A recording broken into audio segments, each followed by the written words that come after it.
Hello everyone, in this video we will do multiple choice questions of stack. So let us start with the first question. Process of inserting an element in stack is called. Stack में जब आप कोई element insert करते हो तो उस process को क्या कहा जाता है? उस process को हम बोलते हैं push. Okay, process of removing an element from the stack is called. जब आप स्टैक में से किसी एलिमेंट को रिमूव करते हो, राइट, तो उस प्रोसेस को क्या कहा जाता है? उसे कहा जाता है pop, right. In a stack, if a user tries to remove an element from an empty stack, अगर यूज़र किसी empty stack से एलिमेंट को रिमूव करने की कोशिश करता है, राइट. empty stack मतलब वो stack बिल्कुल खाली है.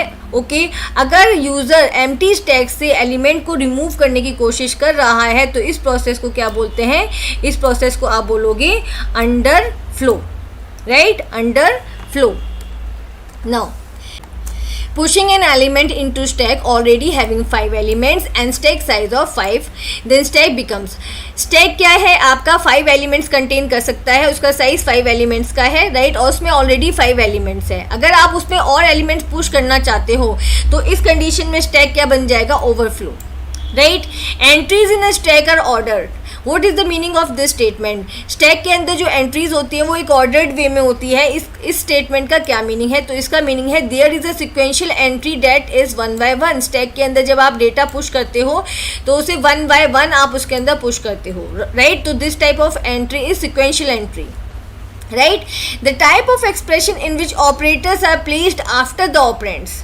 जब आपके ऑपरेंड्स के बाद प्लेस होते हैं तो इसको क्या कहा जाता है? इसको कहा जाता है पोस्ट फिक्स एक्सप्रेशन, राइट. जैसे आपका यहाँ पे ऑपरेटर मान लो यहाँ पे ए बी, सॉरी ऑपरेंड्स हमने ले लिया ए बी, ओके. उसके बाद मैंने ऑपरेटर्स लगा दिए, प्लस लगा दिया आपका एंड माइनस. तो ये आपका क्या है? ये आपका पोस्ट फिक्स एक्सप्रेशन है जहाँ पे ऑपरेंड्स के बाद ऑपरेटर्स यूज होते हैं, right. Okay. The data structure required to check whether an expression contains a balanced parenthesis is. Expression में चेक करने के लिए कि पैरेंथेसिस जो लगे हुए हैं वो बैलेंस्ड हैं, वो इक्वल पैरेंथेसिस लगे हैं या नहीं लगे हैं, ये चेक करने के लिए कौन से डेटा स्ट्रक्चर का यूज़ किया जाता है? तो यहाँ पे हम यूज़ करते हैं स्टैक का, राइट. स्टैक का क्यों यूज़ करते हैं? क्योंकि इस स्टैक में क्या होता है? Open parenthesis is pushed into the stack. जब आप इसको सॉल्व करते हो किसी भी एक्सप्रेशन को तो जो ओपन वाला पैरेंथेसिस होता है वो स्टैक के अंदर पुश कर दिया जाता है, okay. And a closed parenthesis pops out elements till stack gets empty. और जो क्लोज्ड पैरेंथेसिस होता है वो तब तक सारे एलिमेंट्स पॉप करता रहता है जब तक कि वो कहाँ तक नहीं पहुँच जाता, वो स्टैक के एंड तक नहीं पहुँच जाता. मीन्स जब तक कि स्टैक एम्प्टी नहीं हो जाता. फाइन. तो स्टैक डेटा स्ट्रक्चर का यूज़ किया जाता है पैरेंथेसिस को चेक करने के लिए, क्या वो बैलेंस्ड पैरेंथेसिस हैं या नहीं हैं, right. The post fix form of. अब आपको ये एक्सप्रेशन दिया गया है, आपको इसकी पोस्ट फिक्स फॉर्म बतानी है, राइट. तो यहाँ पे आप इसको सॉल्व भी कर सकते हो. जैसे मैं यहाँ पे ले लेती हूँ, ये मेरा हो गया स्टैक, मान लो ये मैंने एस बना दिया, ये स्टैक हो गया, ये मेरा आउटपुट हो गया, right. This is your output. Fine. अब देखो सबसे पहले आपका क्या है? आपका ऑपरेंड है, ऑपरेंड डायरेक्टली आपका आउटपुट में चला जाएगा. फाइन. उसके बाद क्या है? आपका ऑपरेटर है, ऑपरेटर हम स्टैक के अंदर पुश करेंगे, ओके. और यहाँ पे आपका ए है इस टाइम पर, ओके. अब आपका बी आ गया तो स्टैक में आपका ये ऑपरेटर रहेगा और यहाँ पे आ जाएगा आपका A and B operand, okay. आपके ऑपरेंड आ गए, राइट. अब आपका आता है प्लस, राइट. अब जैसे ही प्लस आएगा, प्लस क्या है? आपके मल्टीप्लिकेशन ऑपरेटर, आपका मल्टीप्लिकेशन ऑपरेटर से उसकी प्रेसिडेंस लोअर है. फाइन. तो यहाँ पे प्लस आ जाएगा और आपका मल्टीप्लिकेशन पॉप हो जाएगा. मल्टीप्लिकेशन पॉप होके यहाँ पे आ जाएगा ए बी ऑपरेंड के बाद, right. A B and this is your multiplication. तो यहाँ पे हम रूल्स फॉलो कर रहे हैं, पोस्ट फिक्स एक्सप्रेशन कैसे कन्वर्ट करते हैं उसके, राइट. अब आपका आ गया सी. सी तो आपका आ जाएगा यहाँ पे A B, right, multiplication and then आपका सी आ जाएगा, राइट. यहाँ पे आपका प्लस ही रहेगा, ओके. अब सी के बाद क्या है? आपका आएगा डिवीज़न ऑपरेटर. तो डिवीज़न ऑपरेटर की प्रेसिडेंस क्या है? हाइयर है प्लस से, तो यहाँ पे आपका प्लस आ जाएगा और डिवीज़न आ जाएगा. फाइन। अब कोई भी चीज़ यहाँ पे कोई भी ऑपरेटर पॉप नहीं होगा, क्योंकि यहाँ पे जो डिवीज़न एंटर कर रहा है उसकी प्रेसिडेंस प्लस से हाई है, राइट। और जब आपका यहाँ पर प्लस एंटर कर रहा था तो क्या था, उसकी प्रेसिडेंस आपकी मल्टीप्लिकेशन से लोअर थी, इसलिए मल्टीप्लिकेशन पॉप हो गया था, राइट। अब हमारा यहाँ पे एक्सप्रेशन आ गया A B, right, multiplication C, okay. आपका यहाँ पे डिवीज़न ऑपरेटर यहाँ चला गया एंड डी, राइट, डी आ गया, डी आपका डायरेक्टली यहाँ चला जाएगा। अब क्या होगा, आपका स्टैक एम्प्टी करेंगे हम लोग, ओके। तो आपका A B multiplication, right, C D, okay, division pop होगा, डिवीज़न आ गया, देन आपका प्लस पॉप होगा, आपका प्लस आ गया। This is your final answer, okay. तो ये आपका क्या है, फाइनल आंसर है। तो ये आपका कौन सा ऑप्शन करेक्ट हुआ, आपका ऑप्शन बी करेक्ट है। यहाँ पे आपका ऑप्शन बी करेक्ट आंसर है, फाइन। अब now which data structure is needed to convert infix notation to postfix notation. कौन से डेटा स्ट्रक्चर का यूज़ किया जाता है इन फिक्स नोटेशन को पोस्ट फिक्स नोटेशन में कन्वर्ट करने के लिए। यहाँ पे देखो, ये आपका पोस्ट फिक्स नोटेशन है, जहाँ पे ऑपरेटर्स कहाँ आते हैं, ऑपरेंड्स के बाद आते हैं, राइट। इन फिक्स में क्या होता है, ऑपरेंड्स कहाँ आते हैं, इन बिटवीन आते हैं। ऑपरेटर्स कहाँ आते हैं, इन बिटवीन द ऑपरेंड्स आते हैं। जैसे मैंने यहाँ पे ए प्लस बी लिखा, तो यहाँ पे ए एंड बी क्या है, ऑपरेंड्स है, एंड प्लस क्या है, ऑपरेटर। और ये क्या, कौन सा नोटेशन है, इनफिक्स नोटेशन है, राइट। तो यहाँ तो हम स्टैक डेटा स्ट्रक्चर का यूज़ करते हैं इनफिक्स नोटेशन को पोस्टफिक्स नोटेशन में कन्वर्ट करने के लिए या प्रीफिक्स नोटेशन में कन्वर्ट करने के लिए, okay. Now the result of evaluating the postfix expression, this is, आपको इस एक्सप्रेशन को क्या करना है, इवेल्यूएट करना है और फिर इसका आंसर आपको बताना है, राइट। तो यहाँ पे देखो, सबसे पहले आपका स्टैक है, राइट, और दिस इज़ योर आउटपुट। ये आपका स्टैक और ये आपका आउटपुट है, ओके। तो क्या करेंगे हम, स्टैक में एलिमेंट्स को पुश करेंगे। तो सबसे पहले आपने पुश किया 5 को, फिर आपने पुश किया इसके अंदर 4 को, एंड फिर आपने पुश किया 6 को, राइट। अब आपका आता है प्लस ऑपरेटर। प्लस ऑपरेटर आता है तो स्टैक के जो टॉप 2 एलिमेंट्स हैं, टॉप 2 एलिमेंट्स अभी हमारे पास 4 एंड 6 है, तो 4 एंड 6 पर ये ऑपरेटर अप्लाई होगा। तो यहाँ पे आपका हो जाएगा 4 + 6, ये आपका हो जाएगा 4 + 6, और आपका आंसर आ जाएगा यहाँ पर 10 आ जाएगा, ओके। अब स्टैक में एलिमेंट्स, अब जो 10 आया है वो आप कहाँ पे इंसर्ट कर दोगे, स्टैक के टॉप पर। तो अब आपके पास स्टैक के एलिमेंट्स है 5 एंड 10, 5 एंड 10 है स्टैक के एलिमेंट्स, ओके। अब देखो, नेक्स्ट ऑपरेटर क्या है आपका, मल्टीप्लिकेशन है। मल्टीप्लिकेशन है, अगेन हम क्या करेंगे, स्टैक के अबव 2 एलिमेंट्स को पॉप करेंगे और उन पर मल्टीप्लिकेशन अप्लाई करेंगे। तो यहाँ पे आपका आएगा 5 × 10, राइट। आंसर आ गया आपके पास 50, ओके। अब आप 50 को क्या करोगे, स्टैक के अंदर पुश करोगे। तो अब स्टैक में क्या है आपका 50, एक ही एलिमेंट है 50, राइट। अब स्टैक के अंदर आप, अब यहाँ पे हम जब देखेंगे एक्सप्रेशन में 493 है, तो आप इसको पहले 50 पुश किया, फिर आप 4 को पुश करोगे, फिर आप 9 को पुश करोगे, फिर आप 3 को पुश करोगे, राइट। ऐसे आपको पुश करना है। अब हमारे पास डिवीज़न ऑपरेटर आ गया, डिवीज़न आ गया तो हम स्टैक के टॉप 2 एलिमेंट्स को पॉप कर देंगे और उन पे डिवीज़न ऑपरेटर को अप्लाई करेंगे। तो यहाँ पे आपका 9 / 3 हो जाएगा, 9 / 3 आपका 3 आ जाएगा आंसर, ठीक है। अब जो 3 आया है आंसर वो आप स्टैक के अंदर डालोगे। तो अब स्टैक के कौन कौन से एलिमेंट आ जाएंगे, एक तो 50 है स्टैक के पास, ठीक है, एक 4 है, राइट, ये आपका 4, ओके, और आपका आंसर जो आया है 3 वो। अब आपके स्टैक के पास 3 एलिमेंट्स हो गए, राइट। अब आप देखोगे प्लस ऑपरेटर है, तो आप अगेन क्या करोगे, 2 एलिमेंट्स को पॉप कर दोगे और उन पर प्लस आप ऑपरेटर अप्लाई करोगे, 4 + 3, राइट। तो आपका आंसर क्या आ गया, 7 आ गया, 7 आ गया। 7 को आप इंसर्ट कर दोगे स्टैक के अंदर, ठीक है। तो अब स्टैक के पास 2 एलिमेंट है 50 एंड 7, 50 एंड 7 है, right.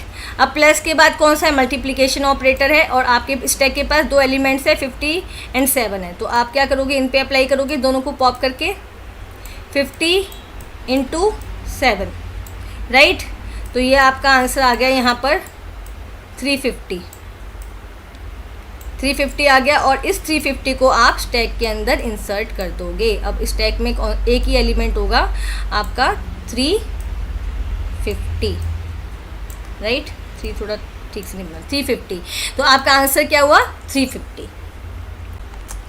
If the elements A, B, C and D are placed in a stack, आपने एक स्टैक में एलिमेंट्स डाले, ठीक है। कैसे डाले? पहले आपने A को पुश किया, फिर आपने B को पुश किया, देन आपने C को पुश किया, देन आपने D को पुश किया, राइट। ऐसे आपने डाले। And are deleted one at a time, फिर आपने इनको डिलीट किया, तो पहले कौन सा डिलीट होगा? D डिलीट होगा, राइट। D पॉप होगा, देन C आपका पॉप होगा, देन B आपका पॉप होगा, देन A आपका पॉप होगा, right. Okay, what is the order of removal? तो सिंपली हमको पता है ऑर्डर ऑफ रिमूवल आपका क्या है? DCBA। तो आपका करेक्ट आंसर क्या है? DCBA। Okay, know consider the following operation performed on a stack of size 5। तो आपके पास स्टैक दिया गया है जिसका साइज 5 है और इसमें कुछ ऑपरेशंस परफॉर्म किए गए हैं, ठीक है। ये हमारे पास हमारा स्टैक है। पहले आपने 1 को पुश कर दिया, 1 चला गया, फिर आपने इसको पॉप कर दिया, तो 1 क्या हो गया? यहाँ से निकल गया बाहर, ठीक है, 1 निकल गया। फिर आपने पुश किया 2 को, ठीक है, फिर आपने पुश किया 3 को, फिर आपने पॉप कर दिया। पॉप करने से क्या होगा? अब एलिमेंट डिलीट हो जाएगा, तो यहाँ पे 3 भी डिलीट हो गया, तो आपका 3 भी बाहर आ गया, ठीक है। देन आपने पुश किया 4 को, राइट, फिर आपने पॉप कर दिया, तो आपका जो अब एलिमेंट है 4, ये डिलीट हो जाएगा, राइट, 4 भी डिलीट हो गया, ठीक है। फिर एक और पुश है आपके पास, तो अब एलिमेंट इस टाइम पे 2 है, क्योंकि 2 ही बचा है, तो ये भी डिलीट हो जाएगा, तो ये भी ये भी डिलीट हो गया 2, ठीक है। अब आपने पुश कर दिया 5 को, push, right. Okay, after the completion of all operation the number of elements present in the stack is, तो नंबर ऑफ एलिमेंट कितने प्रेजेंट है? सिर्फ एक प्रेजेंट है आपका, 5 प्रेजेंट है, 1 भी डिलीट हो चुका है, 2 भी, 3 है एंड 4 भी, ठीक है। तो यहाँ पे नंबर ऑफ एलिमेंट्स क्या है आपका? 1, right. Which data structure is mainly used for implementing the recursive algorithm? कौन से डेटा स्ट्रक्चर का यूज़ किया जाता है रिकर्सिव एल्गोरिथम को मेंटेन करने के लिए, राइट, रिकर्जन को अप्लाई करने के लिए, राइट। तो यहाँ पे हम यूज़ करते हैं स्टैक को। रिकर्जन होता क्या है? Recursion means when a function call itself again and again, जब कोई फंक्शन अपने आप को ही बार बार कॉल करता है उसे रिकर्जन बोलते हैं, ठीक है। तो यहाँ पे स्टैक का यूज़ होता है। Stack is use to maintain the previous records of the function. Stack का यूज़ किया जाता है मैं किसी भी फंक्शन के प्रीवियस रिकॉर्ड्स को मेंटेन करने के लिए और एंड रिकर्जन के लिए, fine. Which of the following is the infix note expression? आपको बताना है इनमें से कौन सा इनफिक्स नोटेशन है। अब इनफिक्स की पहचान क्या होती है? All the operators appears between the operands, ठीक है। जितने भी ऑपरेटर्स होते हैं वो ऑपरेंड्स के बीच में होते हैं, राइट। तो यहाँ पे देखो, यहाँ पे ना तो बी में है ना ही सी में। बी में क्या है? ऑपरेटर्स ऑपरेंड्स से पहले हैं, प्रीफिक्स है ये, और सी के अंदर है पोस्टफिक्स है। तो ये आपका आंसर इनफिक्स क्या है? ऑप्शन ए, क्योंकि यहाँ पे A plus B, A and B operand के बीच में आया है, then C B into C, right.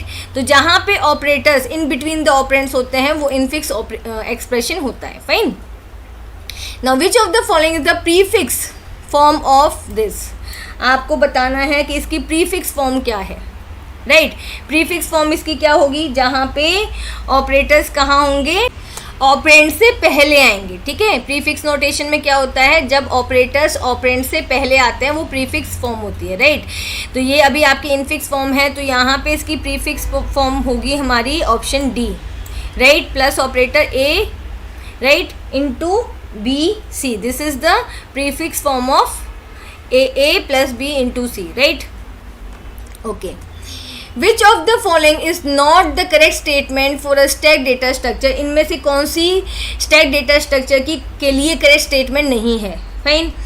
Arrays can be use to implement the stack. Arrays का यूज़ किया जाता है स्टैक को इम्प्लीमेंट करने के लिए, एग्जीक्यूट करने के लिए। ये करेक्ट है आपका, ठीक है।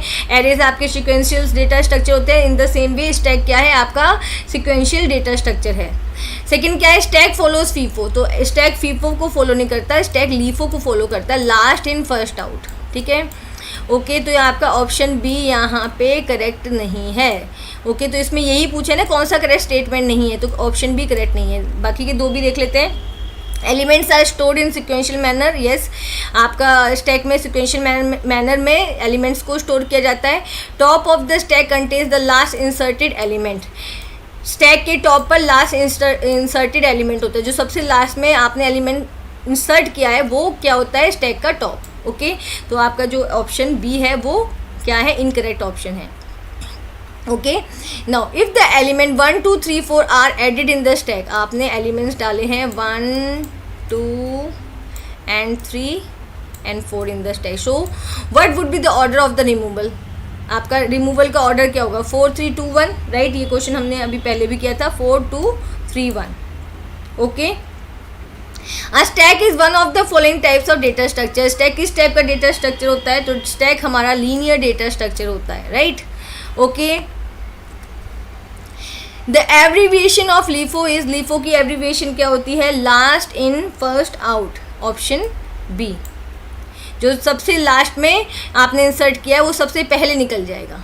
Okay, in stack the one end where the insertion and deletion of the elements takes place. ऐसा कौन सा एंड होता है जहाँ पे इंसर्शन भी होता है और डिलीशन भी होता है. आप यहाँ से डेटा डालते भी हो, यहाँ से डेटा आप डिलीट भी करते हो, राइट. तो ये क्या होता है आपका top of the stack. Okay, okay everyone, if you like my video please like it, share it with your friends and subscribe my channel. Thank you.